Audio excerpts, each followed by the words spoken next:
evo dole gde oni to poli, naspram česme dole, tu je bio potok gde je Naum otišao po vodu. Kažu da su ga ubili na pola puta kad se vraća. Po meni pola puta je ovde baš gde je moja česma.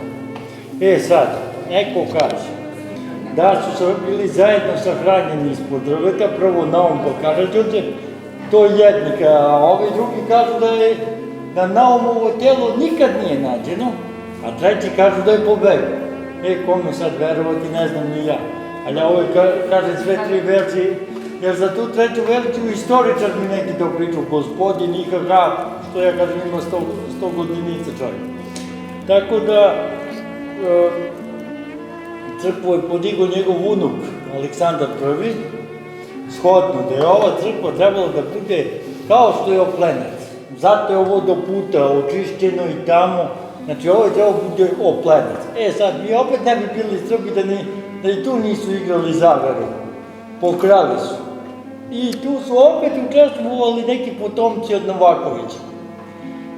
Aleksandar kad je 30. godine došao na otvaranje i da kažemo, eto, posle 88 godina da je to bruto sleglo sigurno jedno 10% nego što je sada.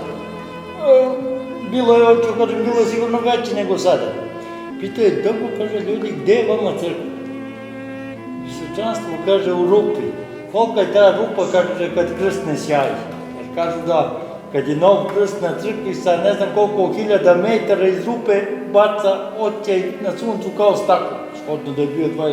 juli otvaranje na dan ubistva. Kad je sišao i kad je vidio šta su napravili, samo je rekao, vraćaj mi nazad. I poginuo u Marseju, nikad nije ušao ovde. Eto, zato neko pita zašto nije oslikana. Više nikog nije zanimala ova crkva. Od tih Karađorđevića. I malo se zanimao onaj pokojni Tomislav i to je to.